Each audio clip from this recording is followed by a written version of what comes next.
Halo Sobat Spoiler, bagaimana kabarnya? Tentunya Millers doakan baik-baik saja. Jumpa lagi di channel Sektor Spoiler. Pada video kali ini, Millers akan bahas kelanjutan cerita dari Donghua series Renegade Immortal episode 105.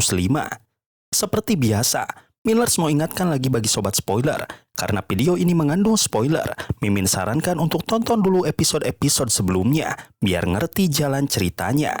Tapi buat Sobat Spoiler yang gak sabar dan udah siap dengerin kelanjutan ceritanya, langsung saja kita gas ke ceritanya. Di episode sebelumnya, Wang Lin menempuh perjalanan panjang melintasi ruang angkasa dengan menunggangi kompas bintangnya. Selama lebih dari setahun, ia melewati berbagai planet yang penuh bahaya. Saat tiba di planet Tianyun, sebuah dunia megah dengan energi spiritual pekat, ia meninggalkan tubuh aslinya di tempat terpencil untuk berkultivasi. Sementara tubuh utamanya melanjutkan perjalanan menuju pusat kekuatan terbesar di planet itu, Sekte Nasib Surgawi. Di sana, Wang Lin harus menjalani 3 cobaan, manusia, bumi, dan surga. Cobaan pertama menguji hatinya melalui ilusi dan siklus kehidupan yang penuh penderitaan, namun justru memberinya pencerahan mendalam tentang makna hidup dan Dao. Cobaan kedua menguji kekuatannya di dunia api, yang ia menangkan namun pilih untuk tinggalkan karena pengawasan sekte. Cobaan ketiga menuntut penguasaan domain, di mana ia memperdalam pemahamannya sebelum mengakhiri ujian dengan tenang. Setelah lolos, Wang Lin diterima di paviliun awan ungu. Namun di sana ia dihadapkan pada intrik, penolakan, dan tuduhan yang menjebaknya. Penatua-penatua mencoba menghukumnya, sementara seorang wanita penjaga paviliun menghalanginya dengan niat membunuh. Wang Lin tidak tinggal diam. Ia melawan dan mengungkap rahasia lama paviliun meski harus bertarung sengit melawan banyak musuh yang berusaha menjatuhkannya. Pertarungan itu menarik perhatian seluruh divisi ungu hingga Tian Yunzi, pemimpin tertinggi, turun tangan. Dengan kekuatan dan wibawanya, Tian Yunzi memulihkan keadaan serta mengakui kemampuan Wang Lin. Ia kemudian menerima Wang Lin sebagai murid sejatinya, memberinya kedudukan yang menggetarkan seluruh sekte. Sejak saat itu, perjalanan Wang Lin di Sekte Nasib Surgawi memasuki babak baru, penuh tantangan sekaligus peluang untuk mengukir namanya dalam sejarah. Di episode selanjutnya, Tian Yunzi telah menetapkan rencana besar. 3 bulan mendatang, pada hari ulang tahunnya, ia akan mengumumkan Wang Lin sebagai murid resminya di hadapan seluruh pembudidaya dari Tianyun dan planet-planet sekitarnya. Setelah menyampaikan hal itu, sosok agung tersebut menghilang ke udara, meninggalkan Wang Lin yang hanya bisa menatap penuh hormat. Setelah kembali ke paviliun hutan ungu, Wang Lin masuk ke ruang rahasia di lantai 3. Baru di tempat itu ia berani menarik nafas lega. Banyak hal berputar di benaknya. Kini ia merasa telah mendapat pijakan di Sekte Nasib Surgawi. Tetapi ia juga sadar bahwa di dunia ini, yang lemah pasti akan dimakan oleh yang kuat. Hanya ketegasan dan kekuatan yang bisa menjamin kelangsungan hidup. Ia menyadari bahwa Tian Yunzi pasti telah melihat semua harta yang dimilikinya. Pedang surgawi tidak mungkin luput dari mata tajam gurunya. Jika suatu saat diminta, Wang Lin sudah menyiapkan diri untuk menyerahkannya, dengan harapan bisa menukarnya dengan keuntungan lain. Namun, ia tahu bahwa berhati-hati adalah hal mutlak. Saat ini kultivasinya berada di puncak tahap awal transformasi jiwa. Tetapi untuk melangkah lebih jauh, ia membutuhkan giok langit dalam jumlah besar, jauh lebih banyak dari yang ia miliki. Maka, ia memperkuat perlindungan paviliunnya, lalu kembali tenggelam dalam kultivasi. Sementara itu, di sisi lain divisi ungu, suasana jauh berbeda. Zhao Xingsa kembali ke paviliun bintang ungu dengan wajah muram. Ia tahu bahwa gurunya sedang menguji Wang Lin. Jika dalam 3 bulan mendatang Wang Lin berhasil membuktikan dirinya, maka ia akan benar-benar diakui sebagai murid langsung. Namun, Zhao Xingsa tidak berniat membiarkan hal itu terjadi. Baginya, posisi murid langsung hanya miliknya seorang. Ia pun mulai menyusun rencana, bahkan siap memanfaatkan kelemahan maupun dendam saudara-saudaranya sendiri demi menyingkirkan Wang Lin. Di sisi barat divisi ungu, Bai Wei duduk di dalam istana ungu. Di hadapannya hanya ada sebatang cabang pohon, namun pikirannya melayang pada pertemuannya dengan Wang Lin di planet perdagangan. Kekuatan Wang Lin terasa aneh dan penuh rahasia, sesuatu yang justru membuatnya semakin tertarik. Malam tiba dengan cahaya bulan yang lembut menyelimuti divisi ungu. Namun, keheningan itu dipenuhi oleh satu nama yang terus diperbincangkan para murid, Wang Lin. Sosoknya kini bagaikan meteor yang melintas di langit, memaksa semua orang menoleh. Pertanyaan yang tersisa hanya satu, apakah cahayanya akan padam seketika atau terus bersinar selamanya? Di saat yang sama, Wang Lin duduk bersila di pavilionnya, larut dalam kultivasi hingga fajar tiba. Ketika ia membuka mata, sorotnya berkilat penuh tekad. Namun, rencananya untuk turun dari pavilion terganggu oleh kehadiran Bai Wei yang datang membawa sebuah tas penyimpanan. Di dalamnya terdapat jubah ungu dan token resmi, identitas seorang murid divisi ungu. Meski Wang Lin menerima barang itu dengan tenang, ada rasa tidak nyaman setiap kali ia berada di dekat Bai Wei. Tatapan dan senyumannya selalu menimbulkan perasaan rumit, membuat Wang Lin lebih memilih menjaga jarak.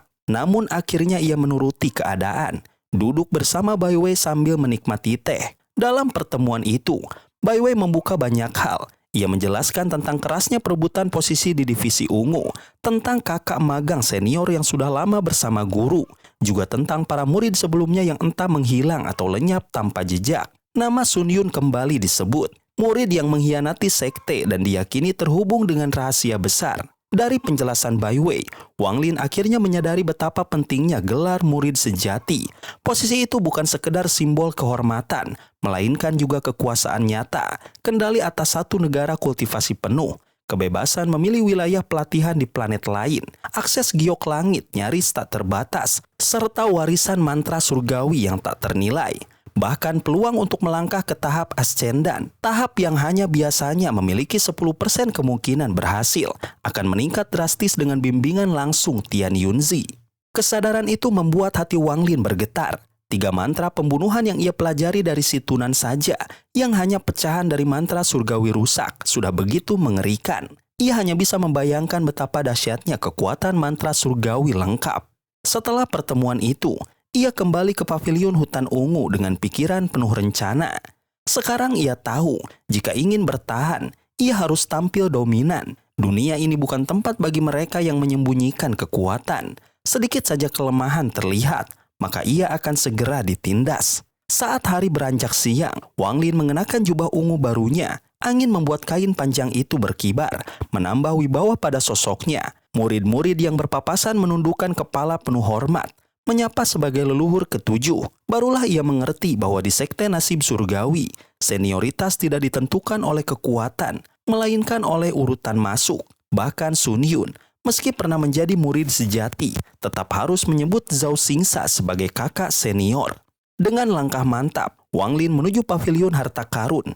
Di sanalah para murid memperoleh pil, batu roh, dan kebutuhan lain.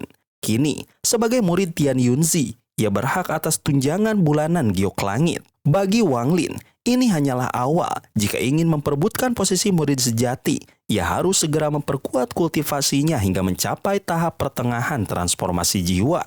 Pavilion harta karun berdiri megah di jantung divisi ungu. Bangunan 9 lantai itu menjorok dari sebuah platform batu raksasa di pegunungan, seolah-olah menggantung di antara langit dan bumi. Dari kejauhan, energi spiritual pekat memancar dari dalamnya, membumbung tinggi menyerupai payung raksasa yang melindungi tempat itu. Dinding-dindingnya terbuat dari ubin giok hijau.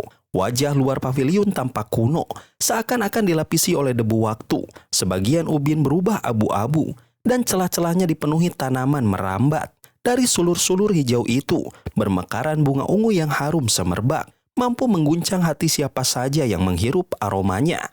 Di bawah bangunan, sebuah formasi raksasa terukir di permukaan platform.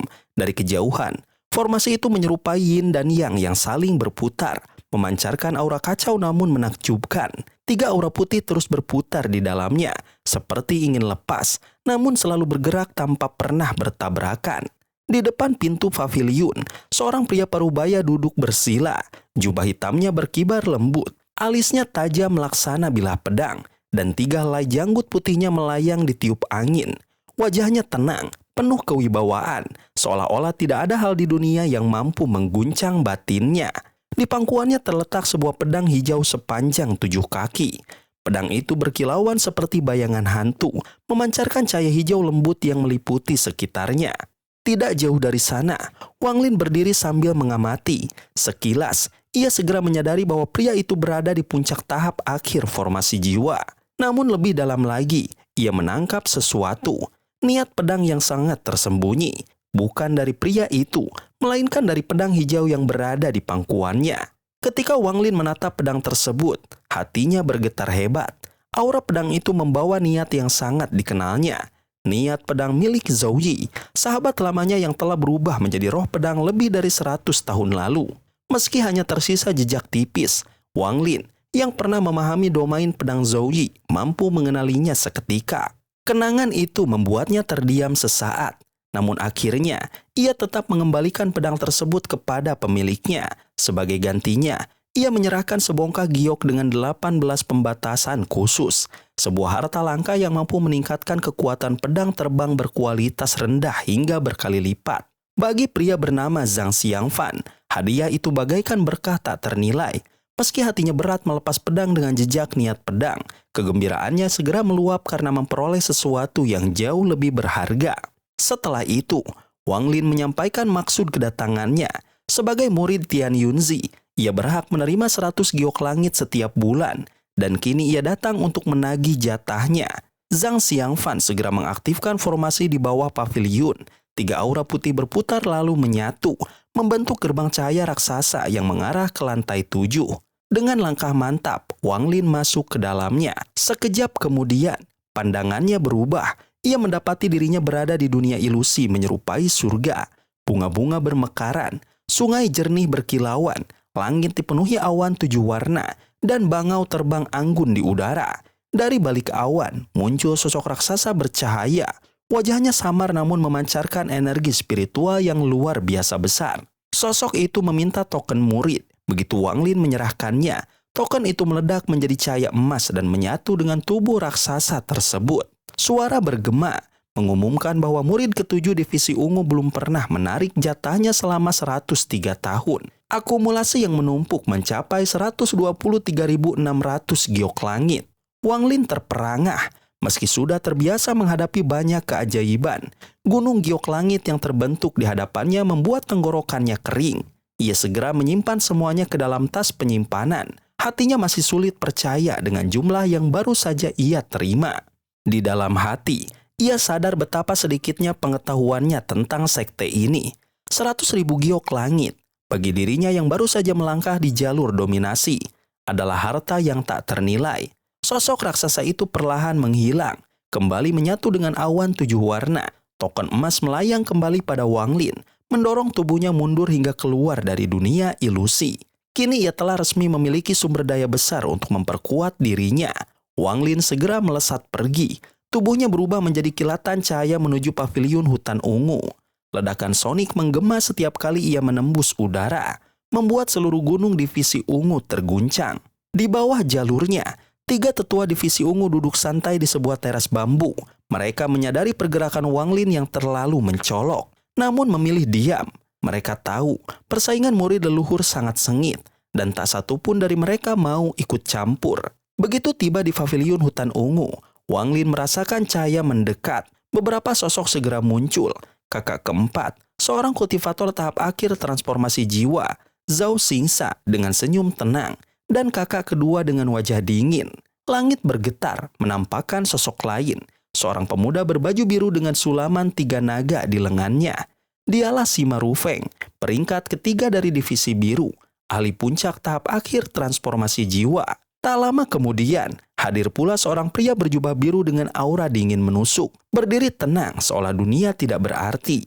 Kehadiran 5 orang itu jelas ditujukan untuk menekan Wang Lin. Dari niat mereka, ia merasakan ancaman nyata. Saat itu, kakak keempat bergerak cepat. Ia membentuk segel, melepaskan cahaya perak yang menyelimuti wilayah luas. Teknik terlarang itu menyeret Wang Lin masuk ke dalam teleportasi, membawanya jauh ke sebuah hutan besar. Hutan itu dipenuhi dengan energi membunuh. Pohon-pohon menjulang laksana bilah pedang. Udara dipenuhi niat pembantaian. Batu-batu misterius dengan ukiran formasi pembatas mengelilinginya, menciptakan jebakan yang kokoh. Setiap serangan yang Wang Lin lepaskan melemah sebelum mencapai sasaran, seolah ditelan oleh langit dan bumi itu sendiri. Kakak keempat segera pergi, meninggalkannya sendirian di dalam lingkaran pembatas. Wang Lin memahami maksud jebakan ini, untuk menyingkirkannya sementara dari perebutan posisi murid sejati. Namun ia tidak menyerah. Berkali-kali ia menguji penghalang, menebas batu, menembus ke langit, bahkan menggunakan pedang surgawinya dengan bantuan Suliguo. Semuanya gagal. Cahaya perak itu terlalu kokoh, bahkan lebih kuat daripada kekuatan penuh kultivator tahap akhir transformasi jiwa. Akhirnya, Wang Lin menenangkan diri. Daripada membuang tenaga sia-sia, ia memilih menjadikan hutan sunyi itu sebagai tempat kultivasi tertutup. Dengan tumpukan giok langit yang ia miliki, ia yakin bisa menembus ke tahap pertengahan transformasi jiwa. Mata Wang Lin berkilat tajam. Dengan gerakan halus, ia menarik salah satu giok mendekat. Begitu ujung jarinya menyentuhnya, terdengar suara retakan. Permukaan giok yang putih susu berubah kelabu, lalu pecah menjadi abu sebelum menyentuh tanah. Terbawa arus energi giok lain yang masih berputar. Satu giok hancur, lalu giok berikutnya menyusul. Seperti ngengat yang terbang menuju api, batu-batu itu datang satu persatu, pecah lalu diserap energinya oleh Wang Lin. Puluhan, ratusan, bahkan ribuan giok lenyap dengan cara yang sama. Tubuh Wang Lin tetap tegak, wajahnya tenang, seolah tidak terpengaruh sama sekali. Sementara itu, energi spiritual surgawi dari giok yang runtuh terus masuk ke dalam tubuhnya, dipadatkan dan dipersatukan dengan kekuatannya sendiri. Hari-hari berlalu tanpa terasa. Wang Lin melupakan segalanya, tenggelam sepenuhnya dalam kultivasi. Di belakang tubuhnya, perlahan terbentuk lingkaran emas yang memancarkan cahaya menyilaukan. Lingkaran itu dipenuhi energi spiritual surgawi yang tirani, tanda bahwa kekuatannya telah mencapai tingkat baru. Namun ia tidak berhenti. Saat giok di sekelilingnya mulai habis, ia mengeluarkan lebih banyak lagi. Matanya tampak dalam, seolah tersembunyi di balik awan tebal yang berputar. Giok langit terus runtuh, melepaskan pasokan energi yang tak berujung. Semuanya masuk ke tubuhnya tanpa tersisa sedikit pun. 3 bulan kemudian, dunia luar telah berubah. Planet Tianyun tengah bersiap untuk perayaan besar yang hanya terjadi sekali dalam 10.000 tahun. Ulang tahun Tianyunzi. Seluruh planet diliputi suasana meriah. Sejak sebulan sebelumnya, kabut ungu yang menyelubungi Tianyun telah berubah menjadi sabuk bercahaya, melingkari atmosfer bagaikan tanda penyambutan. Murid-murid dari 7 divisi sekte nasib surgawi sibuk menyambut tamu yang berdatangan dari segala penjuru. 5 planet kecil di sekitar Tianyun mengirim utusan mereka. Bahkan penguasa monster tua dari dunia luar ikut hadir membawa hadiah. Jalan-jalan dipenuhi tamu. Rumah dan paviliun indah dibangun dengan cepat melalui kekuatan mantra demi menampung gelombang besar pengunjung. Pada hari itu, Zhao Xingsa, murid utama divisi ungu, berdiri di atas kabut ungu yang melayang di angkasa. Dengan jubah ungu bersulam emas dan pedang kuno di punggungnya, ia menyambut para tamu yang datang. Sikapnya tenang dan senyumnya anggun membuat semua orang merasa nyaman melihatnya. Tiba-tiba, sebuah kereta perang emas raksasa muncul dari kejauhan, ditopang oleh 4 binatang iblis yang mengaum keras. Kereta itu mengguncang udara dengan suara menggelegar. Di atasnya berdiri 10 orang berjubah perak dengan wajah dingin. Di tengah, duduk seorang pria gemuk bertubuh bulat, kulitnya berkilau bening laksana kristal. Dialah iblis emas, penguasa salah satu planet kecil sekitar Tianyun. Terkenal karena kekuatan dan sifat eksentriknya. Kedatangannya membawa tekanan besar. Aura dari 4 binatang buas yang menarik kereta seolah siap menerkam Zhao Xingsa. Meski wajahnya tetap tenang, keringat dingin mengalir di dahinya. Semua tahu, iblis emas adalah sosok berbahaya yang disegani sekaligus ditakuti. Dengan kekuatan yang dikabarkan telah menembus ranah legendaris, kereta perang itu perlahan menembus kabut ungu, menandai kedatangan tamu agung. Adegan seperti itu terus berulang. Tokoh-tokoh kuat dari segala penjuru berdatangan, membawa aura keangkuhan masing-masing. Di seluruh area 7 divisi hingga ribuan kilometer sekitarnya, loteng-loteng indah bermunculan bak lautan, dibangun hanya untuk menampung para tamu. Akhirnya, hari besar itu tiba. Langit cerah tanpa awan, angin membawa aroma bunga, dan seluruh Tianyun dipenuhi kemeriahan. 8 lokasi perayaan disiapkan, 7 di masing-masing divisi, dan 1 perayaan utama di pusat sekte nasib surgawi. Sobat spoiler, itulah spoiler dari Donghua series Renegade Immortal episode 105. Tentunya spoiler ini tidak akan sama persis dengan episode sesungguhnya. Maka dari itu, jika ada kesalahan dalam kata ataupun istilah, serta kekurangan atau kelebihan durasi, harap dimaklumi. Jangan lupa untuk mendukung channel ini terus berkembang dengan cara like, share, dan subscribe supaya kalian gak ketinggalan update terbaru dari channel ini. Terima kasih banyak sudah menonton video ini sampai akhir Sobat Spoiler. Kritik dan saran positifnya silahkan di komentar. Sampai ketemu lagi di video berikutnya. Tetap semangat dan sampai jumpa.